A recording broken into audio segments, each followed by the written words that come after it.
주님, 우리에게 새 힘을 주옵소서. 이런 우리의 마음의 고백을 이 시간에 드리기 원합니다. 그래서 오늘 선택한, 오늘 우리에게 주신 그 말씀, 이사야 말씀입니다. 성경에 많은 그 구절이 있고 또 내용이 많은데 왜 이사야인가? 이사야의 말씀은 참 모든 성경이 다 귀하지만 구약의 복음이라고 할 수 있는 것이 바로 이사야입니다. 여러분, 그 신구약 성경이 몇 권이죠? 66권이죠. 구약이 39권, 그 다음에 신약이 27권, 그래서 66권인데 이사야가 66장으로 되어 있습니다. 1장부터 39장까지 전반부로 나눌 수 있고 후반부를 40장부터 66장까지 이렇게 나눌 수 있는데, 이 전반부는 하나님의 심판과 이 책망에 대한 그런 말씀입니다. 하나님께서 범죄한 이스라엘에 대해서 책망하시고 또 하나님의 그 심판을 말씀하시는 그런 메시지가 전반부에 있습니다. 그러나 이제 후반부에 40장으로부터 마지막까지는 하나님의 그 소망, 하나님의 위로가 가득한 그런 말씀입니다.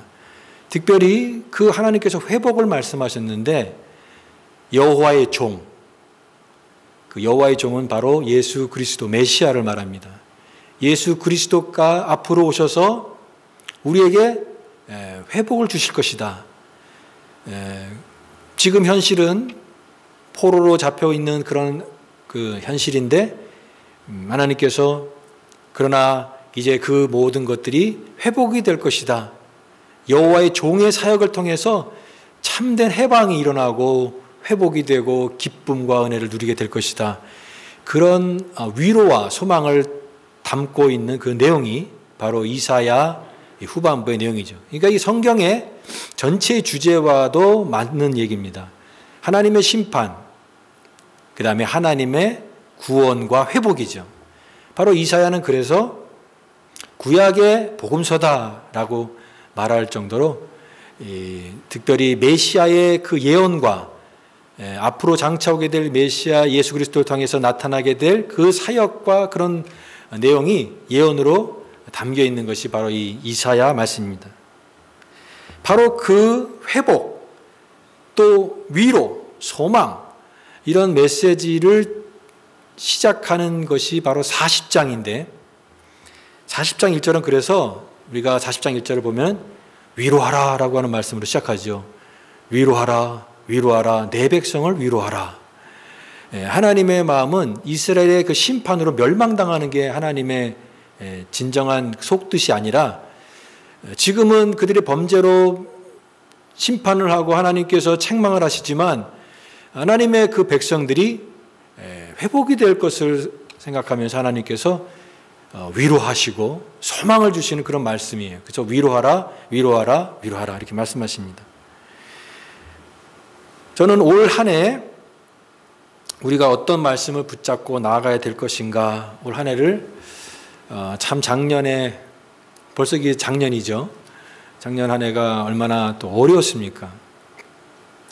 그래서 이 한 해를 우리가 시작하면서 한 해 어떤 말씀을 붙잡고 우리 모든 성도들과 함께 나아가야 될 것인가를 기도하는 가운데 주님께서 주신 그 말씀은 뭐냐면 새 힘을 얻으리라.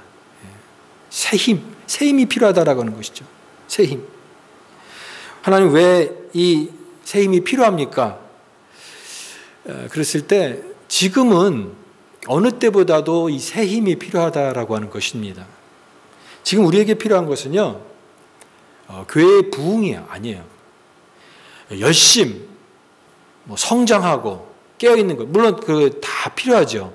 성장해야 되고 또 부흥해야 되고 열심히 있어야 되고 깨어 있어야 되고 기도해야 되고 모든 그런 말씀들이 다 필요한 말씀이지만, 그러나 지금 우리에게 정말 필요한 것은 하나님이 주시는 그 새로운 힘을 우리가 받는 것, 그게 참 중요하다라고 생각이 됩니다. 지금 많은 교회들이 한국 교회뿐만이 아니라 여기 이민교회도 굉장히 많은 그런 어려움을 겪고 있습니다. 우리도 지금 모임 제한이 돼 있지만 더 이렇게 모임 제한이 많은 그런 지역도 교회가 있고 또 그런 제한적인 그런 모임 때문에 사역의 여러 부분들이 다 어렵습니다. 어떤 목사님은 목회 계획을 세워야 되는데 목회 계획을 세우기가 어렵다 이렇게 말씀하세요. 전체 교인이 모이고 그렇게 해야 되는데 제한된 숫자만 모이다 보니까 이 사역이 정상적으로 이렇게 운영이 될 수 없는 거죠. 모든 게 다 제한돼 있고 뭐 소그룹 모임도 지금 사실은 굉장히 어렵잖아요. 소그룹 모임도 하지 못하고 제일 어려운 것은 많은 교회들이 지금 주일학교가 굉장히 어렵습니다. 아이들 교육이 지금 거의 참 운영하기가 힘들 정도로 그런 어려움이 있어요. 그러나 그 어려움 속에서도 우리의 그 신앙과 우리의 사역은 중단될 수 없는 것이고 계속해서 올해도 우리가 한 걸음 한 걸음 뚜벅뚜벅 걸어 나가야 되는데 그때 정말 필요한 게 뭐냐면 새 힘이다라고 하는 것이죠. 하나님 주시는 새로운 힘. 이 새로운 힘을 정말 필요한 것입니다. 사람은 아무리 힘이 있는 사람도 지칠 때가 있다라고 하는 것입니다. 달리기를 할 때 처음에는 다 완주할 것 같고 다 달려갈 수 있는 것 같지만 중간에 보면은 점점점 뒤처지는 사람도 있고 포기하는 사람도 있고 넘어지는 사람도 있고 그런 것이죠. 처음에는 그런 의욕을 가지고 힘있게 시작하지만 어느 정도 가게 되면 이게 반드시 위기가 오게 된다라고 하는 거예요. 마라톤 선수도 마라톤 42.19km를 달릴 때 마라톤 선수라고 매일매일 연습하는 그런 사람들도 그 왕복 그러니까 구간에 그 마의 구간이라고 해서 심장이 터질 것 같은 그런 구간이 온다고 합니다. 그때는 정말 포기하고 싶을 정도로 굉장히 그 고통스러운 순간이 오는데 이것을 잘 극복하고 이겨나가야만 완주를 할 수 있다라고 하는 거예요. 이렇게 사람은 이게 처음에는 힘이 있지만 육체적으로 이 한계가 있기 때문에 힘이 빠지게 되는 것이에요.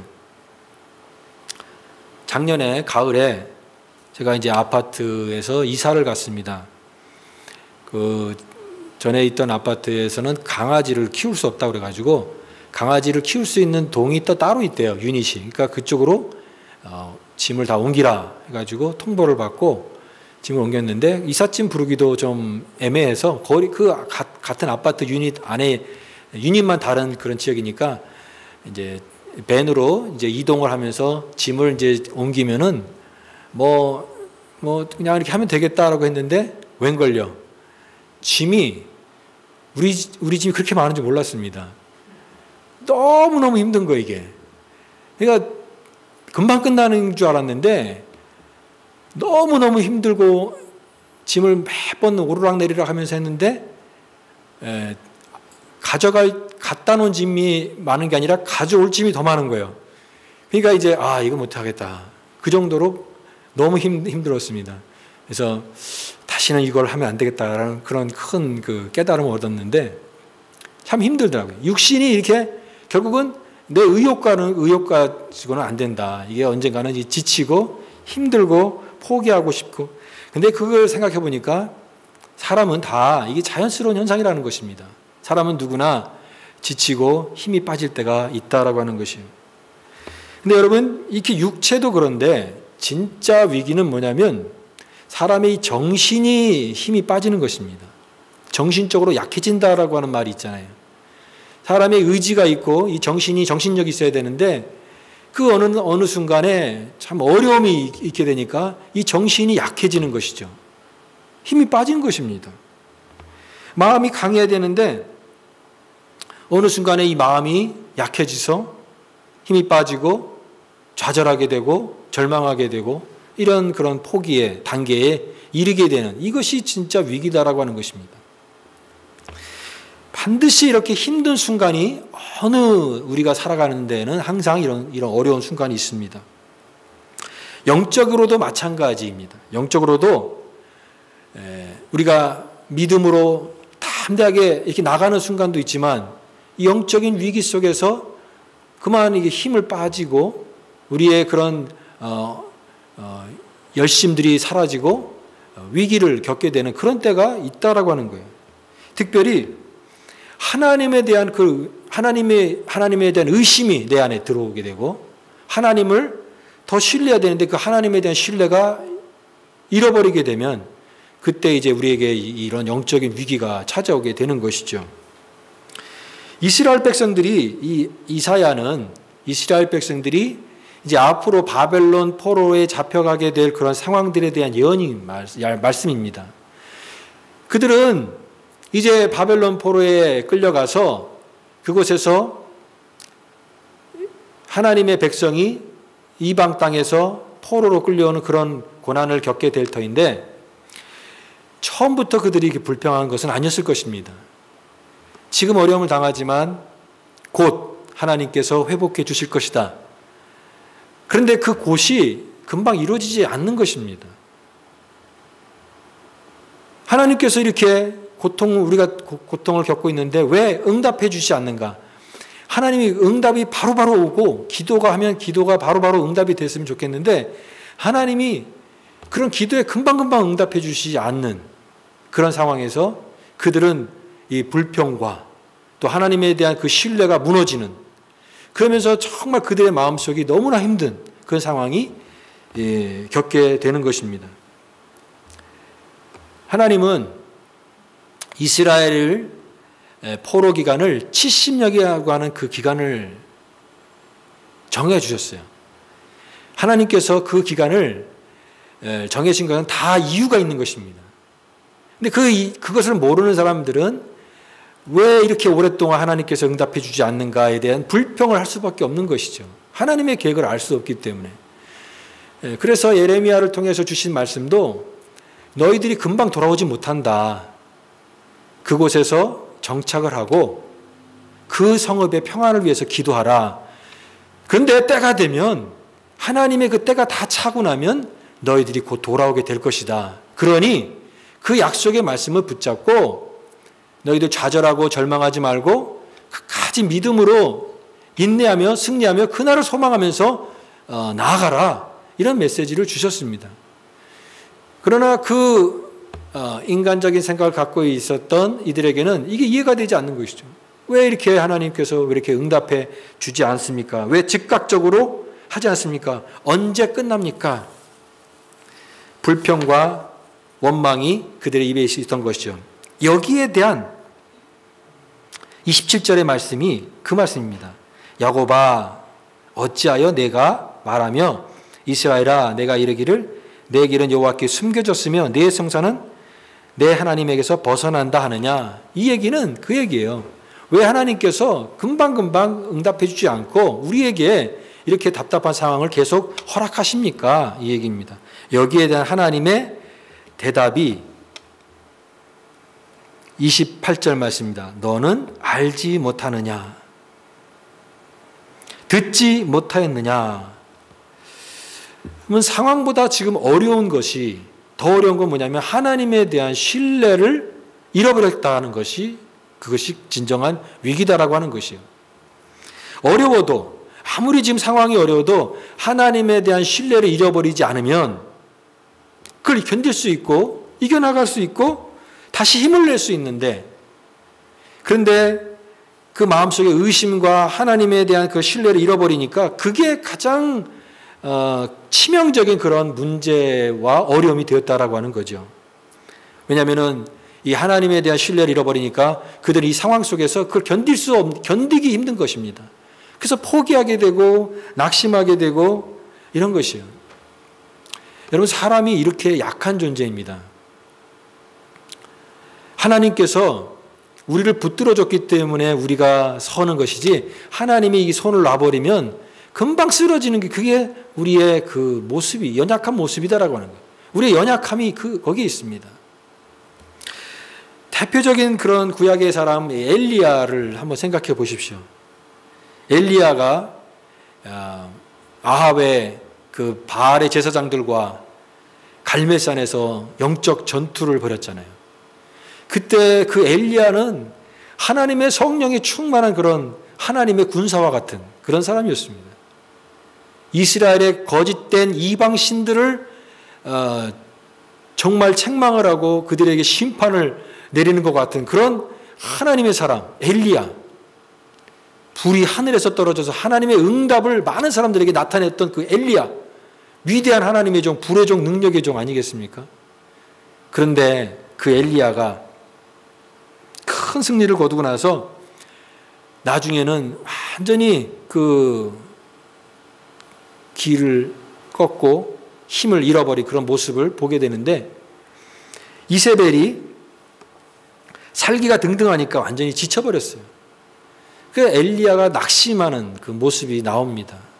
뭐라고 얘기합니까?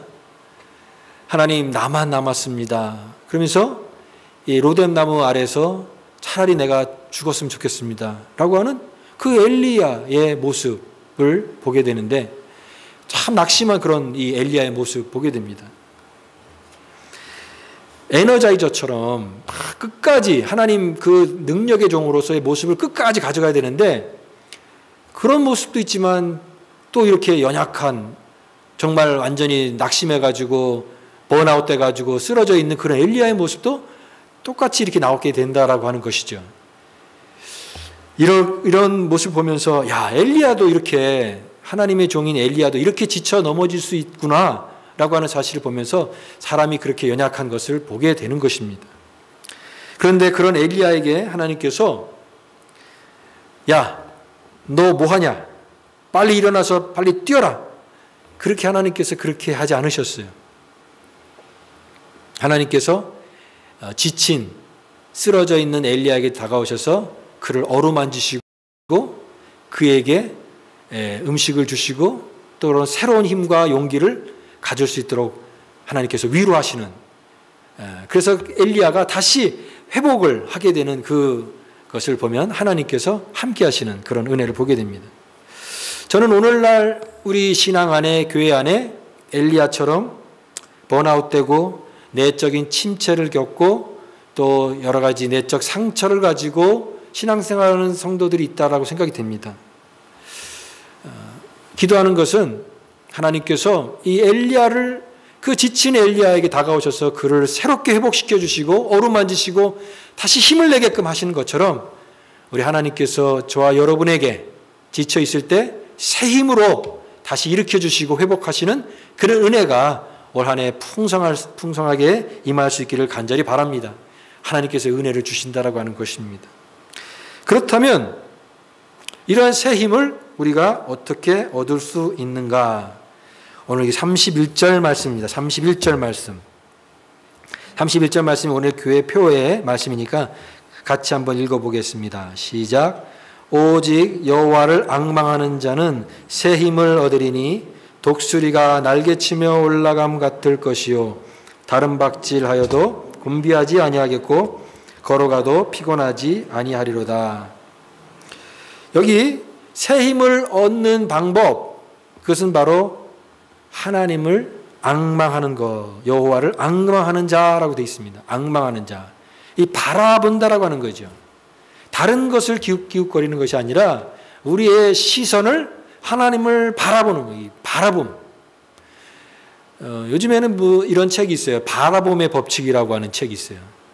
우리가 어떤 목표를 가지고 어떤 그런 이루기를 바라는 소망을 이렇게 그림을 그리면서 계속 그걸 바라보면 그 일이 이루어진다라고 하는 거예요. 그거는 잘못된 기독교 신앙입니다. 그런 바라봄이 아니에요. 내가 원하는 이 세상적인 것들을 막 계속 주문을 외우듯이 바라보고 막 생각하고 할 수 있다, 하면 된다, 그렇게 해서 바라보면로써 그 이루어지는 그런 것 신앙을 얘기하는 게 아니라, 여기서 바라본다라고 하는 그 대상이 누구냐라는 거예요. 하나님을 바라보라라고 하는 것입니다. 이 앙망이라고 하는 이 단어를 썼는데요. 앙망은 기다린다라고 하는 그 의미가 있어요. 기다린다. 여러분, 하나님의 은혜를 바로 주세요라고 하는 그런 것으로 받는 것이 아니라 항상 하나님의 은혜는 기다리는 자에게 주시는 것입니다. 기다리는 자에게. 그리고 이 앙망이라고 하는 것은 하나님을 소망한다라고 하는 의미가 있습니다. 하나님을 소망하는 거예요. 그리고 앙망이라는 말에는 하나님을 신뢰한다라고 하는 의미가 있는 거예요. 하나님을 신뢰한다. 어떤 상황에서도 하나님을 신뢰합니다. 이 고백을 하는 것입니다. 저는 이 앙망이라고 하는 하나님은 오직 하나님을 바라본다라고 하는 것이 바로 다윗이 시편 143편 6절에 고백한 그 고백과 맞닿아 있다고 생각이 됩니다. 다윗이 이렇게 고백했죠. 주를 향하여 손을 펴고 내 영혼이 마른 땅같이 사모합니다. 다윗이 내 영혼이 마른 땅같이 하나님의 은혜를 사모합니다. 이렇게 고백했어요. 여러분 마른 땅을 한번 생각해 보십시오. 저수지에 물이 말라서 쫙쫙 갈라진 그 저수지가 마른 땅 같은 거예요. 이 마른 땅이 정말 바짝 마른 이 마른 저수지가 정말 간절히 바라는 게 무엇이겠습니까? 그것은 바로 비죠. 물 한 방울이 떨어질 때 그 마른 땅이 그 물 한 방울을 흡수하는 그게 얼마나 놀랍습니까? 받아들이는 거죠. 한 방울만 떨어져도 그걸 자기 몸으로 받아들이려고 하는 그것이 바로 은혜를 사모하는 모습입니다. 내 영혼이 마른 땅같이 주의 은혜를 사모합니다. 바로 하나님을 앙망한다라고 하는 것은 하나님을 간절히 기다리고 소망하면서 그것을 받아들이는 마음의 그 충만한 상태로 하나님을 기다리는 그것이 바로 하나님을 앙망하는 것입니다. 어떤 시골 지역에 어떤 성도님이 목사님께 찾아왔습니다. 얼굴이 너무 어둡게 와가지고 근심걱정, 세상 근심걱정을 다 짊어진 그런 얼굴 표정으로 목사님 찾아와서 제가 지금 너무 힘듭니다. 앞이 캄캄해서 아무것도 안 보입니다. 그렇게 상담을 요청하더라는 것입니다. 한숨을 푹푹 쉬면서. 목사님이 어떻게 그 성도를 위로해야 될까 하는데 마침 창가에 소가 돌담 울타리를 넘어서 이렇게 소가 이렇게 바라보고 있는 그런 그 장면을 보면서 형제님, 저 소가 왜 고개를 이렇게 늘려서 바깥을 보고 있을까요? 이게 물었다고 합니다. 글쎄요, 잘 모르겠는데요. 왜 소가 이렇게 목을 길게 늘려서 담을 너머를 보려고 할까요? 소는 이 돌담을 통과해서 바깥을 볼 수 없기 때문에 목을 늘려서 바깥을 보고 있는 겁니다. 담 너머를 보려면은 이 담을 통과를 시키지 못하니까 고개를 들어서 바깥을 보려고 하는 것입니다. 너무 이렇게 단순한 대답인 거죠. 그러면서 이런 얘기를 하더라는 것입니다. 우리가 자꾸만 담을 보고 내가 있는 그런 환경을 보게 되면 더 절망적으로 빠질 수밖에 없습니다. 그런데 이 돌담 너머를 봐야 된다라고 하는 거죠.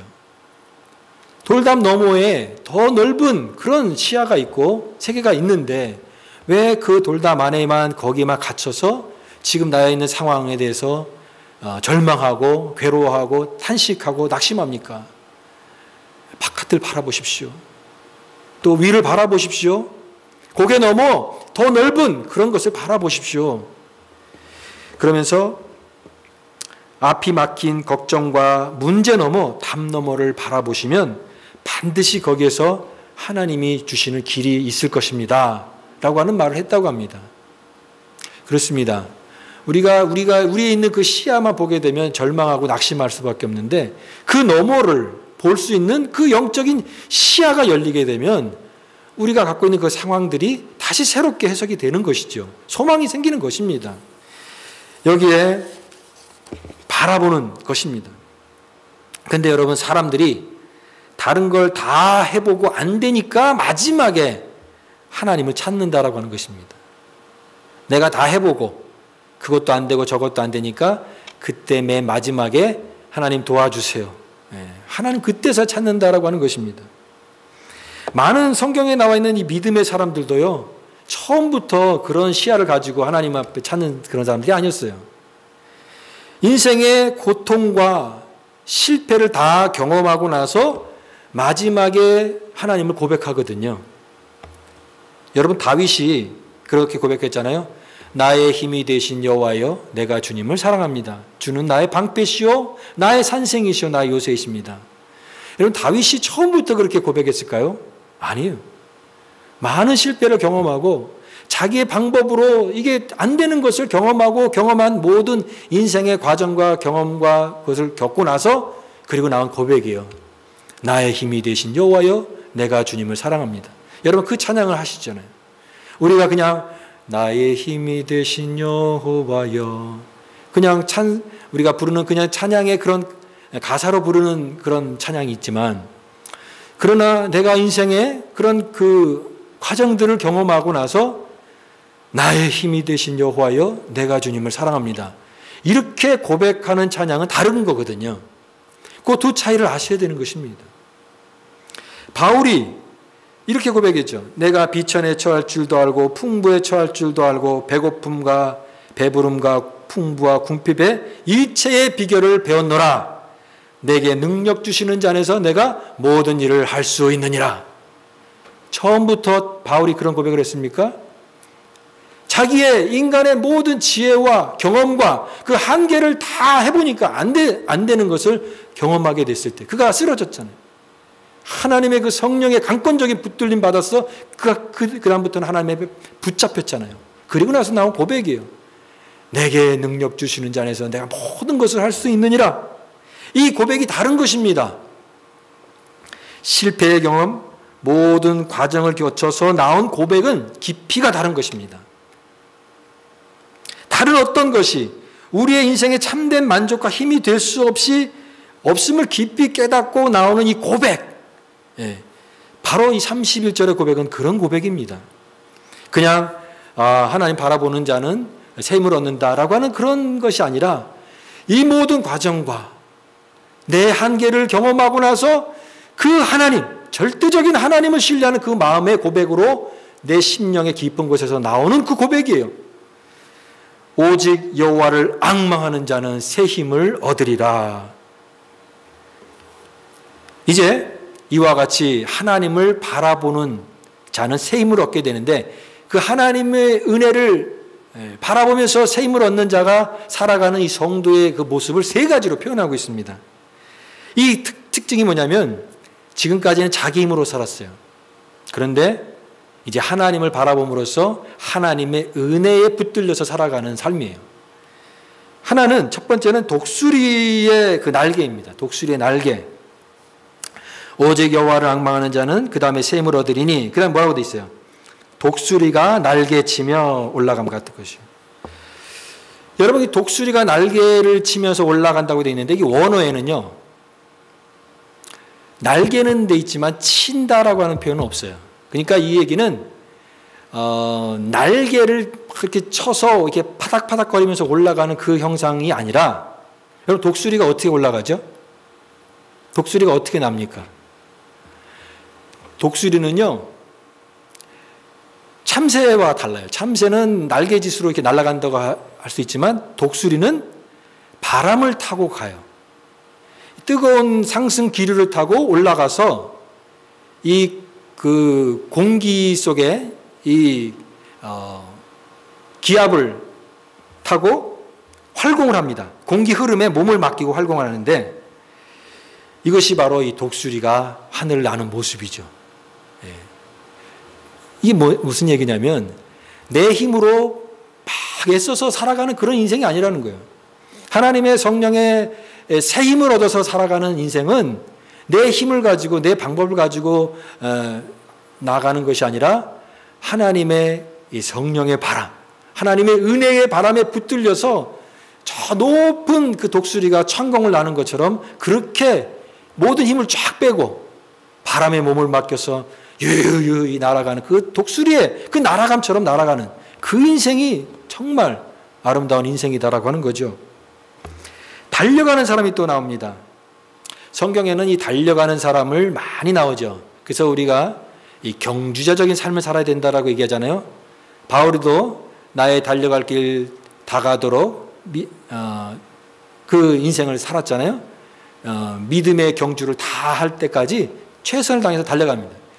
여러분, 신앙이 경주이고 달리기입니다. 근데 이 달리기의 특징은 1등이 목표가 아닙니다. 신앙의 달리기는요, 완주에 있습니다. 완주.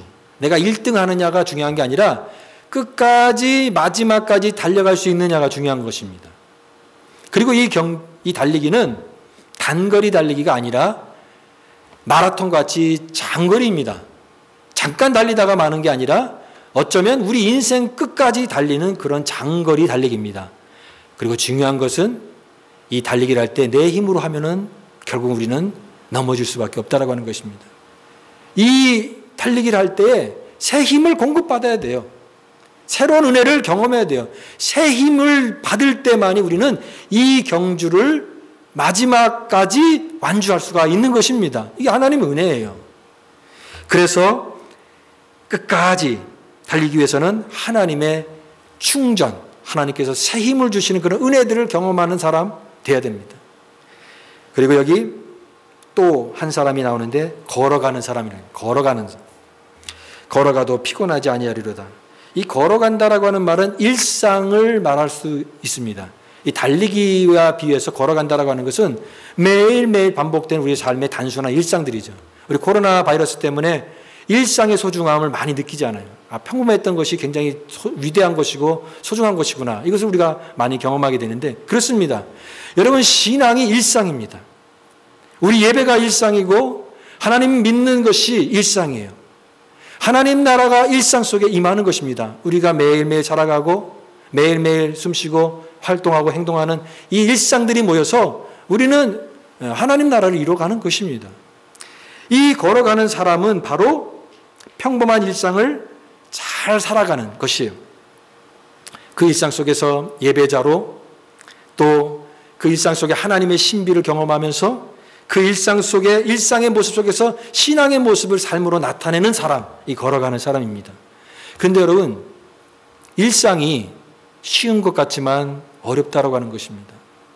평범하게 매일매일 살아가는 것이 그게 만만하지 않습니다. 삶은요, 절대 호락호락하지 않아요.